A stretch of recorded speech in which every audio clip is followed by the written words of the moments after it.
The rice was cold. That's what Fumiko Hayashi remembered most about her last meal in Tokyo. Cold rice watered down to stretch it further, 3 grains per spoonful. February 14, 1945. She was 23 years old, weighed 89 pounds, and hadn't menstruated in 7 months. Across the table, her mother divided a single dried sardine into 4 pieces for the family. Outside, American B-29s droned overhead like mechanical gods, deciding who would live and who would die. Fumiko was a clerk at the Nakajima Aircraft Company. She typed reports about fighter production that no longer existed, using planes that would never fly, for pilots who were already dead. The factory had been bombed 11 times. Each time they returned to offices with no roofs, typing in the rain, pretending the war could still be won. She would be captured in Okinawa 3 months later, and she would call her captivity paradise. Before we continue with Fumiko's story, we need your help to keep these forgotten perspectives alive. If you're already intrigued by what you're hearing, hit that like button right now. It tells YouTube to share this with more people who care about the complete truth of history. Subscribe to this channel so you never miss another untold story from World War II, and drop a comment below telling us where you're watching from, your country, your city. We have viewers from Tokyo to Texas, from Osaka to Ohio. Did your family experience this war? We want to hear from you.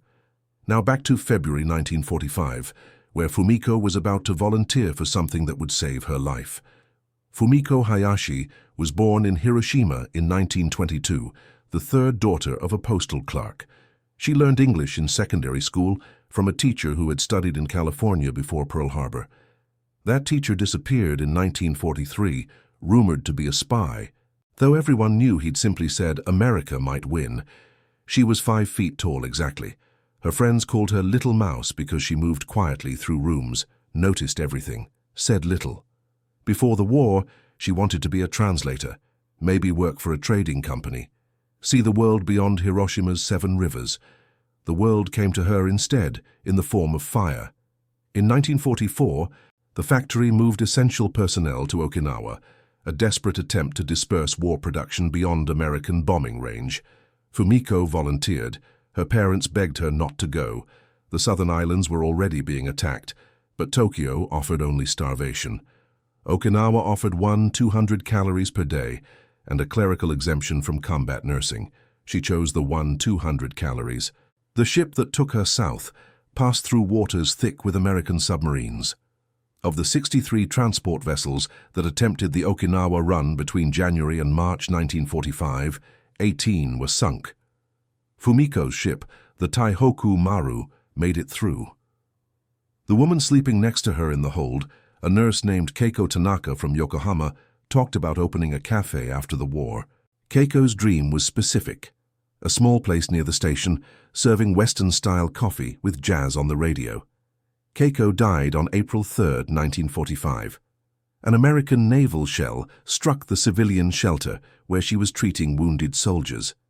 Fumiko was 30 feet away behind a concrete wall when the explosion turned her friend into red mist and scattered memory. They found one of Keiko's shoes afterward.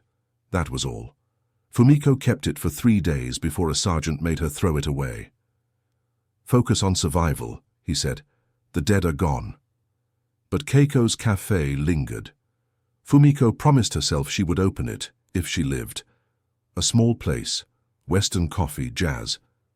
Between March 26 and June 22, 1945, the Battle of Okinawa killed approximately 100 000 Japanese soldiers and 150 000 Okinawan civilians.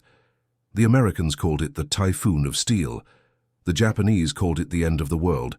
Fumiko called it noise, constant, mechanical, inescapable noise, artillery that sounded like gods tearing metal, bombers that flew so thick they darkened the noon sky, machine guns that chattered like insects, endless and indifferent. She survived by becoming small again, Little Mouse hiding in caves typing reports nobody read, sleeping in spaces between coral rocks where American flamethrowers couldn't reach.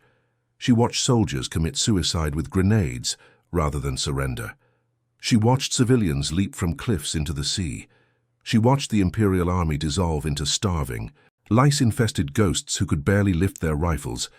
and she noticed something the soldiers didn't. The Americans weren't executing prisoners. June 18th, 1945. 4:47 a.m.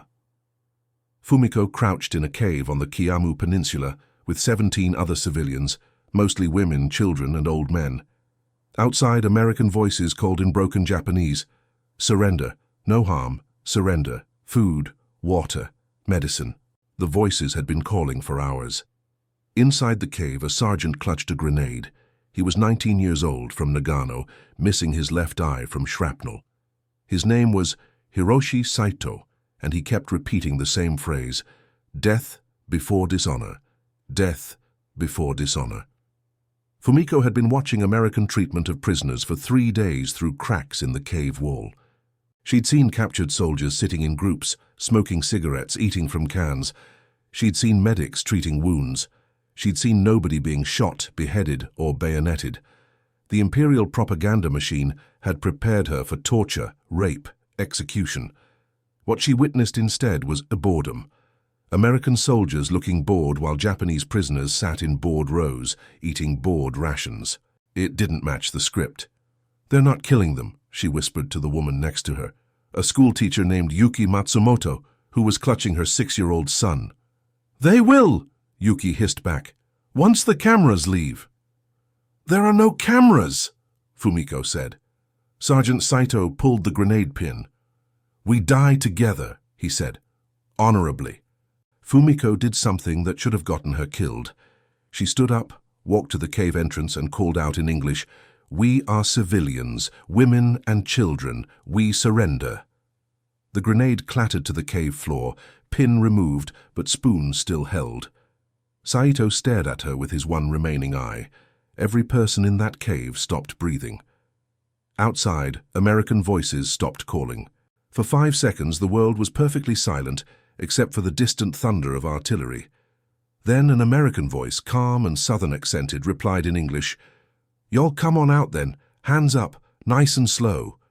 Fumiko walked into the sunlight with her hands raised. 17 people followed her. Sergeant Saito remained in the cave, grenade in hand, weeping. An American lieutenant, tall, red-haired, maybe 25 years old, lowered his rifle and said something Fumiko would remember for the next 60 years. "You folks look hungry. Let's get you some chow." That was the moment. Not surrender, not capture. The moment an enemy soldier offered food before asking questions. The internment camp at Ishikawa, northern Okinawa, held 300-400 Japanese civilians by late June 1945. Fumiko arrived expecting barbed wire, guard towers, punishment. What she found was a tent city with American field kitchens, Red Cross stations, and bored MPs who spent most of their time playing cards. The daily ration was 200 calories, more than double what she'd eaten in Tokyo for the previous 18 months. On her first day, Fumiko received 1 canteen of clean water, 1 bowl of rice with vegetables, 1 tin of Spam, 1 chocolate bar, 1 package of cigarettes, she didn't smoke, traded them for soap, and 1 pair of canvas shoes because hers had disintegrated months ago. An American nurse examined her, diagnosed severe malnutrition and anemia, and prescribed iron supplements and daily egg rations. "You're about 90 pounds, the nurse said in simple English. "We'll fix that." Fumiko started crying, not from fear, from the egg, a whole egg just for her, when her family in Hiroshima was eating grass. She wasn't alone. Within 3 days, Fumiko witnessed the same pattern repeated hundreds of times. Japanese civilians arriving skeletal, traumatized, prepared for execution, and instead receiving food, medicine, and bewilderment. An old man from Naha wept when given a blanket. A mother fainted when her infected wound was cleaned and bandaged. Children who'd forgotten what full stomachs felt like ate until they vomited, then ate more. The cognitive dissonance was total. Everything they'd been told about American brutality was dissolving in canned peaches and powdered milk. Yuki Matsumoto, the schoolteacher who'd surrendered with Fumiko, said it out loud on the 5th day. "This is paradise compared to what we left." The word spread. Paradaisu, paradise. Not in the biblical sense. The camp was still tents, mud, and dysentery. But compared to starvation, bombing, and suicide grenades, it was paradise. American guards who mostly ignored them. Food that arrived on schedule. Medical care that treated Japanese wounded the same as American wounded. Children who laughed again.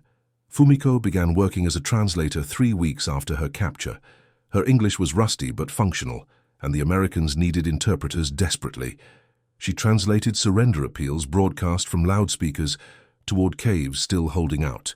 She explained to terrified civilians that the interrogation process wasn't torture, just paperwork. She helped coordinate food distribution, medical checks, and the impossible task of reuniting separated families. And she listened. The Japanese POWs and civilians talked constantly once they realized they wouldn't be executed. They compared experiences, mapped the contrast between imperial promises and American reality. The numbers told the story that propaganda couldn't bury. In Japanese-controlled territories, civilian rations in 1945 averaged 200 calories per day. In major cities like Tokyo, Osaka, and Nagoya, calories dropped to 600-900 for non-essential workers. Okinawan civilians trapped in combat zones received essentially nothing. They foraged, stole from corpses, or starved. In American internment camps, minimum rations exceeded 2,000 calories daily. The Red Cross verified this. So did every prisoner who'd lived on both sides of the line. Fumiko weighed 89 pounds when captured. After 2 months in Ishikawa camp, she weighed 107 pounds. Her menstrual cycle returned. Her hair stopped falling out. She could climb a hill without resting halfway up. The Japanese Army's own internal documents captured at the end of the war revealed the scale of the caloric collapse. A memo from the Southern Army headquarters in April 1945 noted that frontline troops in Okinawa were receiving an average of 600 calories per day, half the minimum required for survival. Officers prioritized their own rations first, then artillery crews, then infantry, then support staff. Civilians received nothing official. Soldiers were encouraged to forage locally, a euphemism for stealing food from Okinawan families already starving. In contrast, American military logistics delivered supplies to Okinawa with industrial efficiency. Despite submarine threats, kamikazes, and horrific casualties, the U.S. Navy maintained supply chains that ensured frontline troops received 400+ calories daily, and prisoners received Red Cross standard rations. The difference wasn't just ideology, it was capacity. America's industrial base could feed both its own soldiers and captured enemies. Japan couldn't feed anyone by mid-1945. The psychological impact was devastating. Japanese soldiers and civilians had been taught for years that Americans were barbaric devils who would torture, rape, and murder prisoners. The reality, systematic medical care, adequate food, and bureaucratic indifference was almost harder to process than violence would have been. It meant everything they'd suffered was avoidable, that their government had lied, that the starvation was a choice made by their own leaders. Fumiko saw soldiers weep when they realized their families back home were starving while they ate Spam and rice in American custody. She saw mothers rage that they'd hidden in caves, risking their children's lives to avoid capture, when capture meant survival. She saw old men refuse food out of shame that the enemy was more generous than their own emperor. An Imperial Navy lieutenant named Takeshi Yamada, captured after his submarine was sunk off Okinawa, said it plainly during an interrogation Fumiko translated. "You feed us better than our own officers did. What does that say about us?" The American interrogator, a major from Nebraska named Patterson, replied, "It says you had bad logistics and worse leadership. Eat your damn lunch." But paradise had limits. The camp was still a prison. Roll calls twice daily. Movement restricted to designated areas. Letters home were censored. Uncertainty about the future created constant low-level anxiety. Nobody knew if they'd be repatriated, tried for war crimes, or kept indefinitely. And always, the knowledge that while they ate, Japan starved. Fumiko received her first letter from Hiroshima in August 1945. Her mother had somehow gotten a message through the Red Cross. 3 sentences. "Your father is gone. Tuberculosis. We are alive but hungry. Please come home." Fumiko couldn't reply. She had no money for postage, no certainty her letter would arrive, and no ability to send food even if she wanted to. So she did what thousands of Japanese POWs did. She stockpiled. She saved half her rations, dried the rice, stored the canned goods under her cot, planning for a return that might never come, to a family that might already be dead. Then, on August 6, 1945, everything changed. The American guards suddenly became tense, urgent, whispering in clusters. The camp commander, a colonel named Harris, called Fumiko and the other interpreters into his tent. He looked like he hadn't slept in days. "We need you to help us prepare an announcement," he said. "Something big just happened. A new kind of bomb. Hiroshima was destroyed, the whole city." Fumiko stopped hearing words. Her vision tunneled to a single point of light, then darkness. When she regained consciousness, she was on the ground, and a medic was checking her pulse. "Hiroshima," she whispered. "My family is in Hiroshima." Colonel Harris crouched next to her. "I'm sorry," he said. And he meant it. She could tell he meant it. But his sorrow didn't reconstruct her parents, didn't unflatten the city, didn't unburn 70 Izusafen people in a single flash of light. 3 days later, Nagasaki, then surrender. The Japanese internees at Ishikawa received the Emperor's surrender broadcast on August 15th, transmitted through the camp's loudspeaker system. Fumiko stood in a crowd of 400 people, and listened to Hirohito's thin, reedy voice announce that the war situation had developed not necessarily to Japan's advantage. Nobody cheered, nobody cried. The silence was so complete that Fumiko could hear individual people breathing. An old fisherman from Itamen sat down in the mud and stared at nothing. A former schoolteacher vomited. A Buddhist priest began chanting sutras for the dead, and within minutes hundreds of voices joined him. Fumiko felt nothing. The capacity for feeling had been bombed out of her along with Hiroshima. Her family was probably dead. Her city was certainly gone. The war that had consumed 6 years of her life had ended with her country obliterated and occupied, and she was in an American prison camp, alive and well-fed, while Japan burned. The guilt was unbearable. In the weeks after surrender, American policy toward Japanese POWs shifted rapidly. Repatriation began in October 1945, prioritizing civilians and non-combatants. Fumiko was processed for return on October 23rd. She received 1 set of civilian clothes, donated by American Red Cross, 500 yen in occupation currency, 1 bag of rice and a certificate stating she'd been interned at Ishikawa camp from June 18th to October 23rd, 1945. The certificate included her weight on arrival, 89 lbs, and departure, 109 lbs.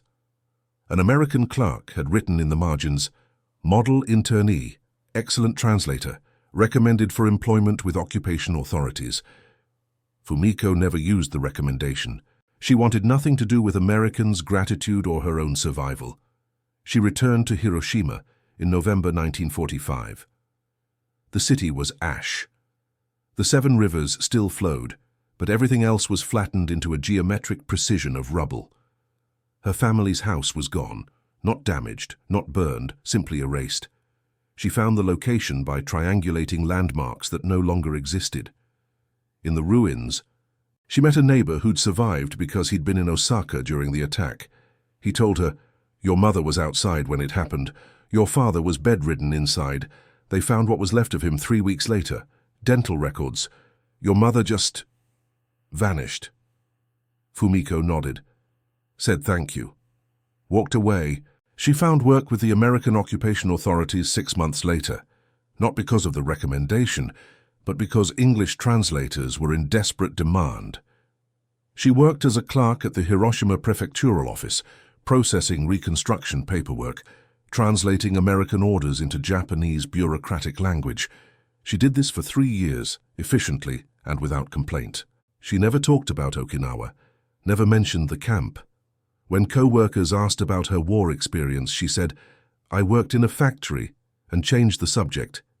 In 1948, she met Takeshi Yamada again, the submarine lieutenant who'd remarked about American logistics during his interrogation. He'd survived, returned to Hiroshima, Gant was working as a city planner, helping rebuild the streetcar system. They recognized each other in the occupation office hallway, stared for 5 seconds, then both looked away and kept walking. 2 months later, they married. Neither of them ever explained why. Perhaps because they'd both been to paradise and couldn't talk about it with anyone who hadn't. Perhaps because they both carried the guilt of survival. Perhaps because Takeshi understood when Fumiko woke up screaming about caves, and Fumiko understood when Takeshi refused to eat until she forced him. They had 2 children, opened a small cafe in 1952 near the rebuilt train station, served Western-style coffee, never played jazz. That was Keiko's dream, and Fumiko couldn't bear it. The cafe was called Murasaki, purple after Fumiko's favorite flower. It became moderately successful, serving American soldiers stationed in Japan and Japanese customers curious about Western culture. Fumiko worked the counter. Takeshi managed the books. They never discussed the war with customers, even when Americans asked about their experiences, but they talked to each other. Late at night, after closing, they would sit in the empty cafe and remember. Not the trauma, they'd had enough of that, but the strangeness, the cognitive dissonance of being fed by enemies while their own government starved them. "Do you think we deserved it?" Fumiko asked once in 1956. The bombs, the fire raids, all of it. Takeshi was quiet for a long time. Finally, "Deserve is the wrong word. We lost. That's all. The winners eat. The losers starve. That's war." "But they fed us anyway," Fumiko said, "even after they won." "Yes," Takeshi agreed. They did. Neither of them could articulate what that meant, that the enemy had been more generous than their own emperor. That American POW camps, by every measurable standard, treated Japanese prisoners better than the Imperial Army treated its own soldiers. That the contrast was so stark, it bordered on the obscene. In 1960, Fumiko received a letter from the American Red Cross asking if she'd be willing to participate in a study about wartime internment experiences. She declined. In 1973, a Japanese historian researching Okinawa interviewed her for 2 hours, and she answered factually but refused to characterize her experience as good or bad. The historian wrote, "Mrs. Yamada was notably reluctant to discuss conditions at Ishikawa camp, though she confirmed receiving adequate food and medical care. The word paradise never appeared in official records, but among survivors, the term persisted. In the 1970s and 80s, as Japan's economic miracle transformed the country into a global power, former POWs began speaking more openly. Memoirs emerged, oral histories were recorded, and repeatedly, the same phrase appeared. Compared to what we left behind, the American camps were paradise. This created political tension. Japanese nationalists condemned such statements as defeatist propaganda. Some survivors were harassed or threatened for praising the enemy. Others were accused of exaggerating American generosity to justify their own surrender.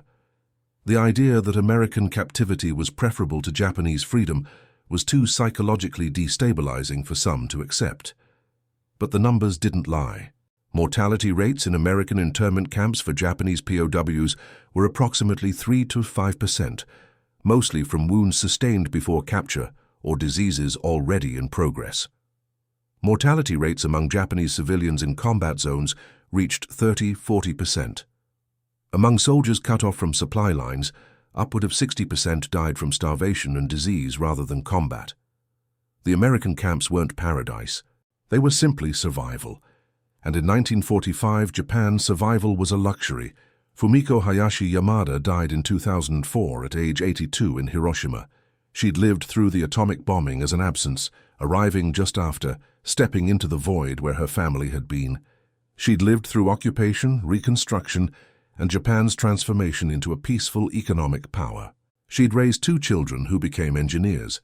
She'd run her cafe for 40 years, serving 10,000 cups of coffee to 10,000 strangers, never once mentioning that she'd survived both the Japanese and American war machines. Her obituary in the Chugoku Shimbun read, "Fumiko Yamada, cafe owner, survived the aftermath of the Hiroshima bombing, beloved mother and grandmother. Service is private." No mention of Okinawa, no mention of captivity, No mention of the weight she'd gained in an American prison camp while Japan starved. Her daughter, cleaning out the cafe after Fumiko's death, found a small tin box hidden in the back of a filing cabinet.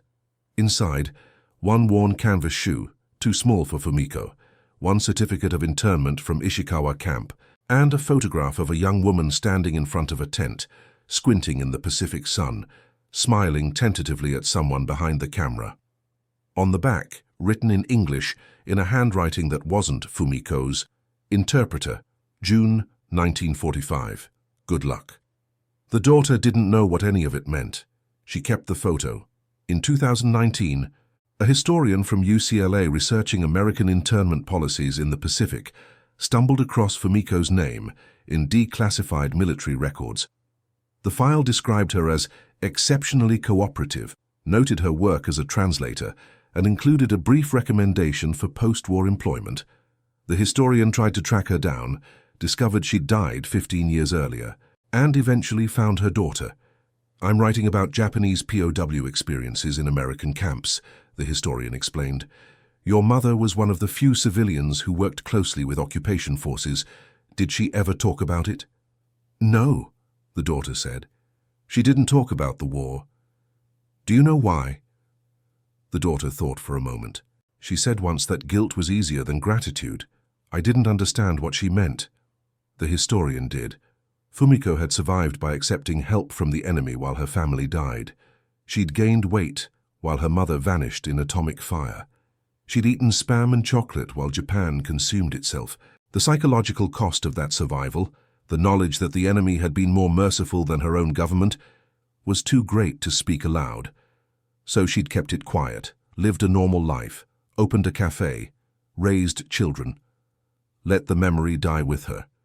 Except it didn't, because history doesn't die, doesn't. It just waits in filing cabinets and old photographs and declassified documents for someone to notice. If this story challenged what you thought you knew about World War II, please hit that like button. These complex, uncomfortable truths need to be shared. Subscribe to this channel so you never miss another untold story from history. And drop a comment below. Tell us where you're watching from. And if your family was affected by this war. We have viewers from Hiroshima to Hawaii, and every perspective matters. Thank you for keeping these memories alive, even when they're painful. Especially when they're painful.